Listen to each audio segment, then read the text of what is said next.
I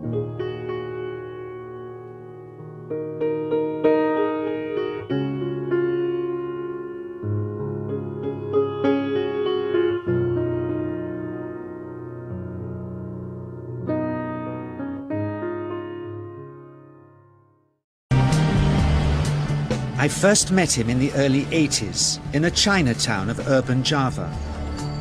He didn't want his real name or address revealed, so we called him DJ for Dynamo Jack. He was only a healer, he said, but he did direct a powerful energy generated from his own body into his patients. Sometimes he used the needles, sometimes just his hands. He called the energy Qi, and it was so strong that he usually needed a grounder to hold his patients' feet. For years we followed him around Java on his healing rounds, pleading to be allowed to film him, but he always refused, saying his powers resulted from a type of meditation with an ancient tradition of secrecy. It was only when my brother Lorne was suffering from a serious eye infection that he finally allowed us to film him in 1987. It was nothing like any acupuncture I'd ever had. I was getting really powerful electric shocks and couldn't control my movements at all. Yin yang, positive and negative, you know. And my positive from here and my negative from here. And we meet together, this can get like electricity. And is this because you're special? You have a special sort of body? Meditation every day. It's meditation that does it? Meditation every day. Like you can touch me, like this. It's nothing, okay? It's my burn. Just like this. For our sound recordist, it was also a shocker.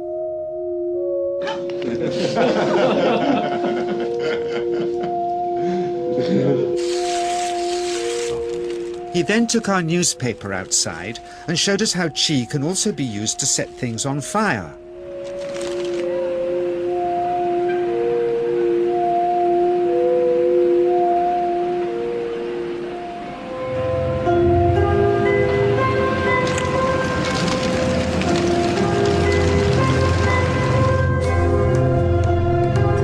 When he heard we'd shown this footage in public, he was very upset and refused all our future efforts to contact him again. As the years passed, we sadly resigned ourselves to never seeing him again. My brother Lorne never did, for by 1997 he was already dead, when I again found myself with DJ, now treating me for an eye problem.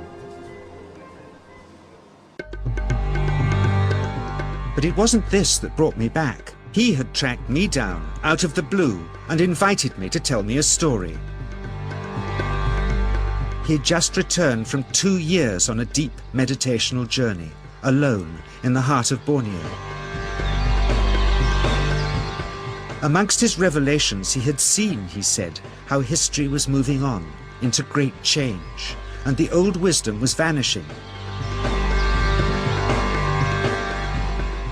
So he'd called me back to film just enough of him to remind us that we all have undreamed of powers sleeping within us, and that there's nothing special about him except for his training in waking them.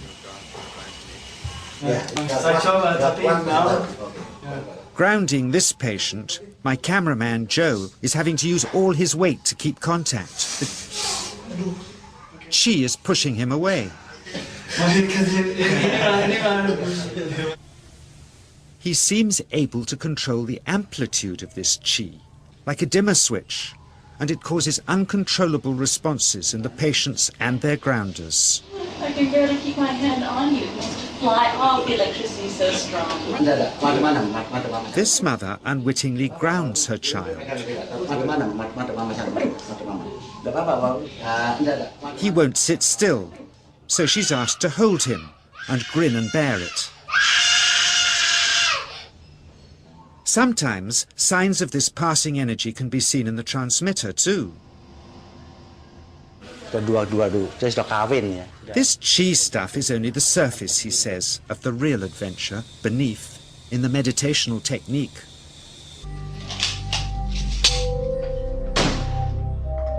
projecting chi from the palm of the hand can also be used to resist rifle pellets, he says.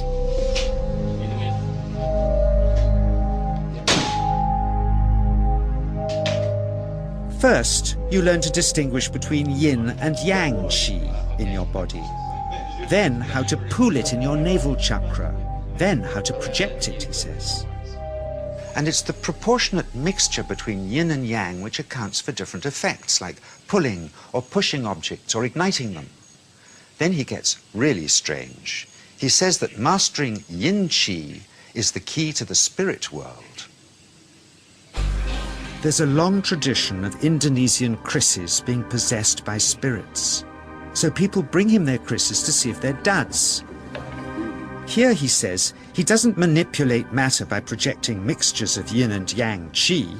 He merely creates a field of yin energy in which, he says, if there's a spirit, it can manifest itself.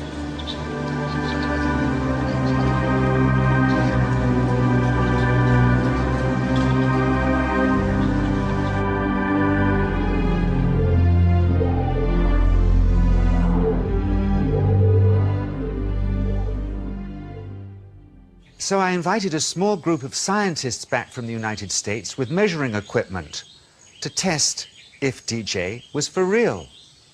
And if so, where might this energy belong on the electromagnetic spectrum? Catherine Cook, CEO of the Mind Science Foundation in Texas. Dr. Roger Nilsson, a Swedish medic and international racing sailor. Dr. Greg Simpson, a physicist from New York's Albert Einstein University, and Andreas Polak, one of DJ's Australian students. The visitors are confident they'll uncover him as a fraud in no time. Greg is the first guinea pig, and he's uncomfortable about showing that he can feel anything at all.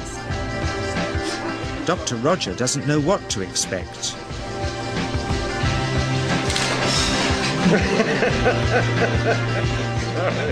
Out comes the metal detector, like the things they use in airports, to see if he has any concealed metal in his body.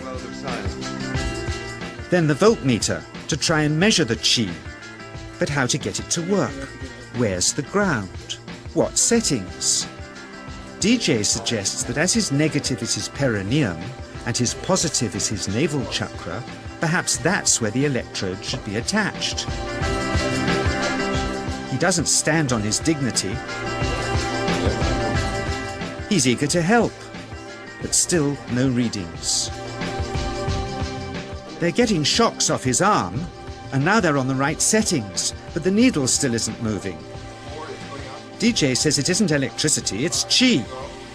It's 1, 2, up, I feel it in my whole body. I feel it, 3, 0.3, I feel it in my legs, shit. But suspecting there's some tricky setup on his premises they can't find, they insist we all go to a randomly chosen hotel room several miles away to see if he can light a light bulb with his fingers. It doesn't ground on the wall. So Greg holds and grounds one wire, while DJ pumps qi through the other. The bulbs are LEDs, light-emitting diodes, which ignite in different colors according to the intensity of current. Yes. On, off, on. Brilliant. Oh, you're blinking. Things were going well. DJ was enjoying it too, until he invited us all out to lunch at his local, where he tried to push a chopstick through the table. He couldn't get it through the formica surface, so he came up through an inch of wood from underneath.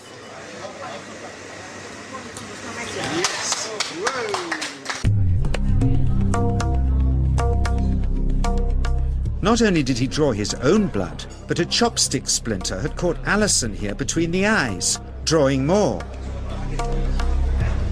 The incident was laughed off apologetically, but next morning he was a different man, drawn and upset. He said he'd been visited all night by his long-dead master, raging that he'd broken the strict taboos of his sect, never to show off in public and never to cause harm or draw blood. He felt deeply chastised. All further testing and filming must end. Never again would he submit to public scrutiny, nor accept any new students. He would sink from sight and continue his healing in obscurity, as he had done since before we met him in the early 80s and had always told us was right.